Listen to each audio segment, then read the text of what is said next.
Halo semuanya, di pertemuan kali ini kita bertemu lagi di materi ekonomi kelas 11. Nah, di pertemuan kali ini kita akan membahas tentang indeks harga dan inflasi. Materi apa aja yang akan kita bahas di pertemuan kali ini? Jadi kita akan membahas tentang indeks harga, di mana indeks harga itu meliputi ada pengertian, macam-macam, metode perhitungan, dan contoh soalnya. Kemudian kita juga akan membahas tentang inflasi.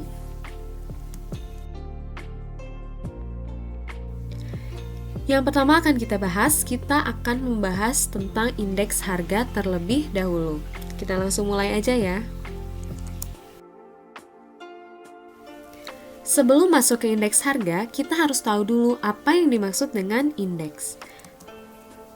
Jadi, angka indeks ini merupakan suatu ukuran statistik yang menunjukkan perubahan suatu variabel. Jadi, yang dimaksud dengan variabel ini sesuatu yang dapat berubah-ubah nilainya. Jadi, indeks ini menunjukkan perubahan suatu variabel. Nah, di sini ada macam-macam indeks. Yang pertama, ada indeks harga. Indeks harga ini adalah angka yang menunjukkan perubahan harga. Nah, tadi kan sebelumnya sudah dijelaskan bahwa indeks itu menunjukkan suatu perubahan. Jadi, jika indeks harga itu merupakan perubahan harga. Nah, harga yang berlaku di pasar ini disebut dengan indeks harga konsumen. Kemudian yang kedua ada angka indeks jumlah. Nah, di sini indeks jumlah berarti perubahan mengenai jumlah barang yang sejenis atau sekumpulan barang yang dihasilkan. Dan yang ketiga ada angka indeks nilai. Jadi yang dimaksud indeks nilai di sini adalah angka yang dapat dipergunakan untuk mengetahui nilai mengenai barang yang sejenis atau sekumpulan barang dalam jangka waktu yang diketahui.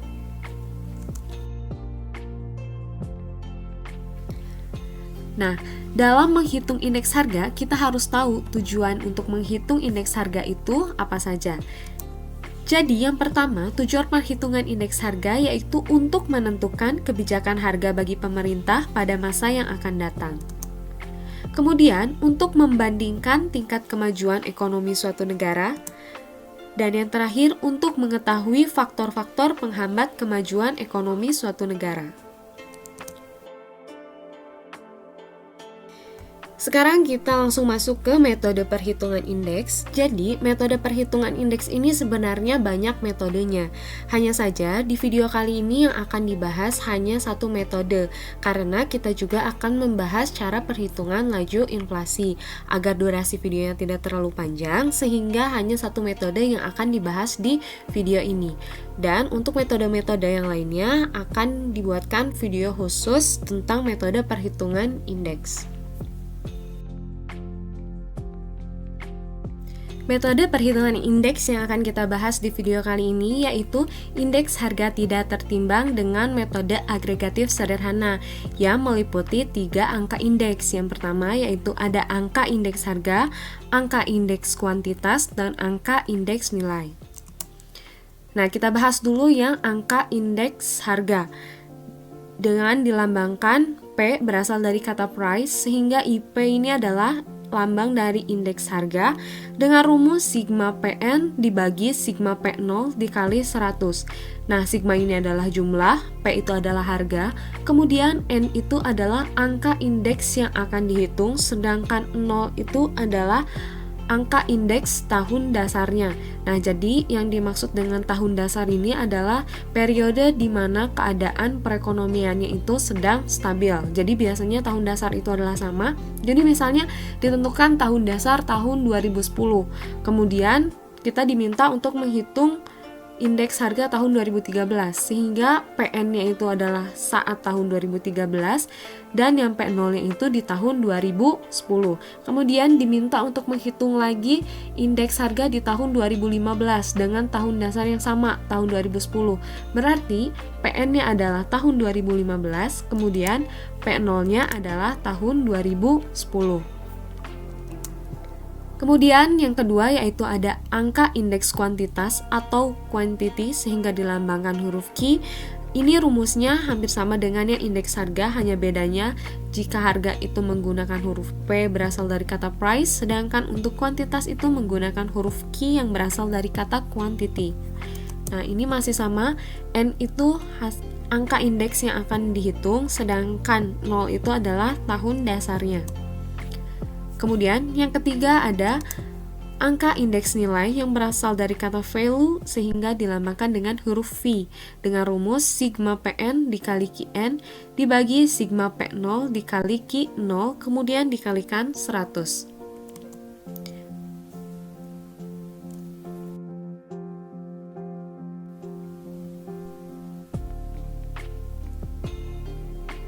Kita langsung masuk ke contoh soalnya. Jadi di sini ada kolom nama barang, ada harga tahun 2013 dan ada harga tahun 2015. Di sini ada 4 jenis barang A, B, C, dan D. Kemudian di sini ditanyakan berdasarkan data pada tabel, maka angka indeks harga tahun 2015 dengan tahun dasar 2013 adalah. Nah, untuk menghitung indeks harga ini, yang pertama kita tadi harus menjumlahkan dulu karena rumusnya adalah sigma PN dibagi dengan sigma P0. Nah, PN itu yang mana?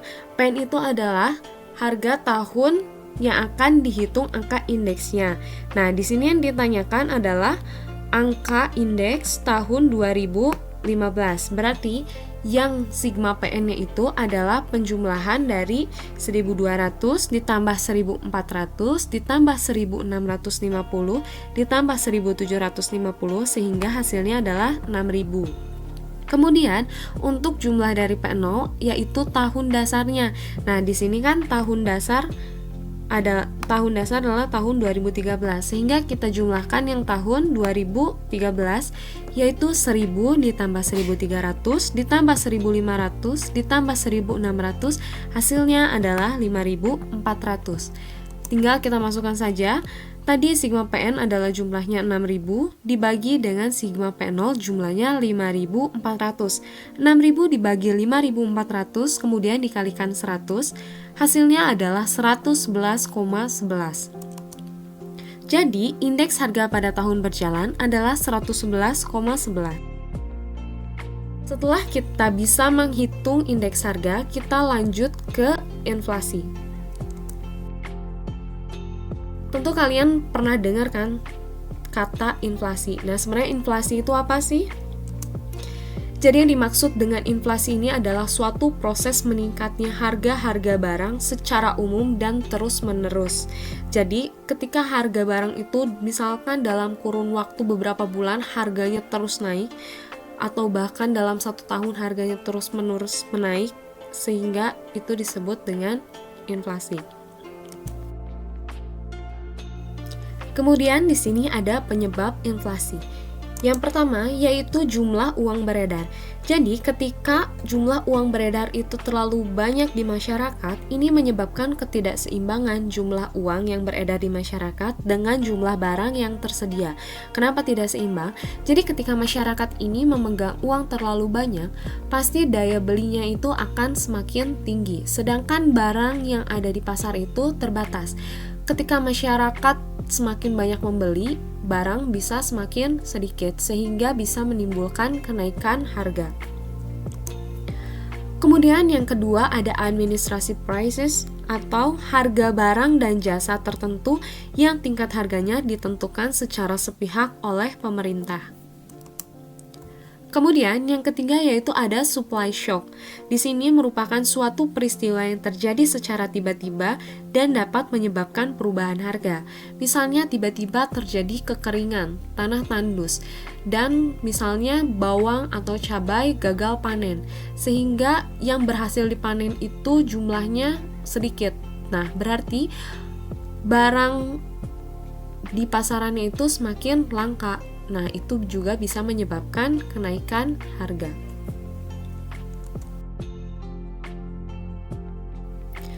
Nah, di sini ada jenis-jenis inflasi berdasarkan tingkat keparahannya.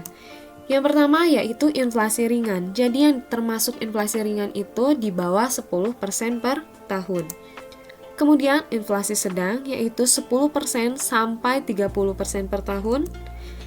inflasi berat 30% sampai 100% per tahun, dan hyperinflasi di atas 100% per tahun.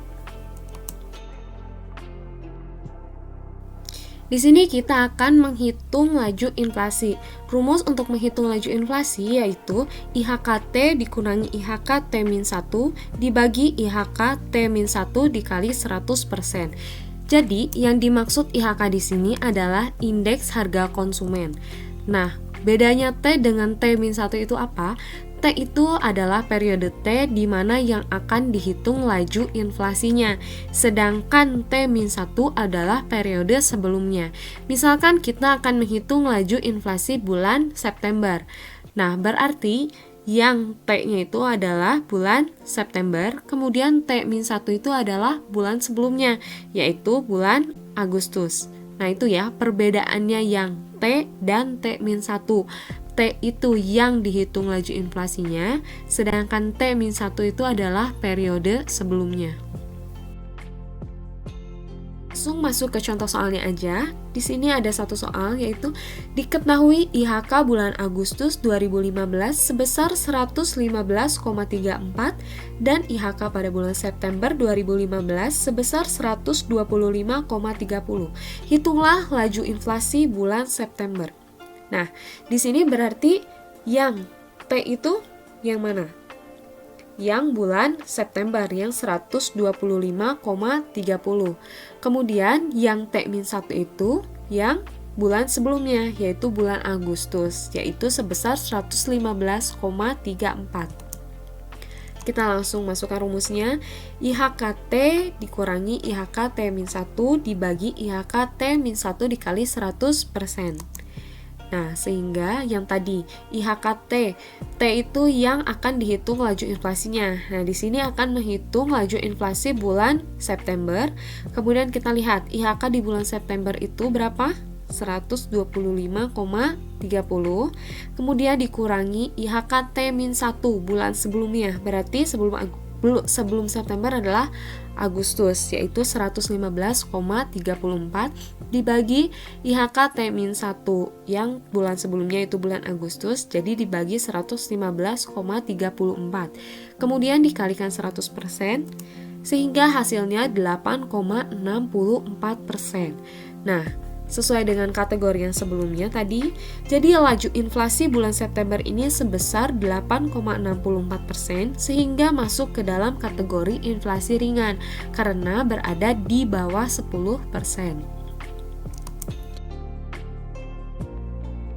Sekian video pembelajaran tentang indeks harga dan inflasi. Jika dirasa videonya bermanfaat, jangan lupa like, subscribe, and turn on notification. Sampai bertemu lagi di pertemuan berikutnya.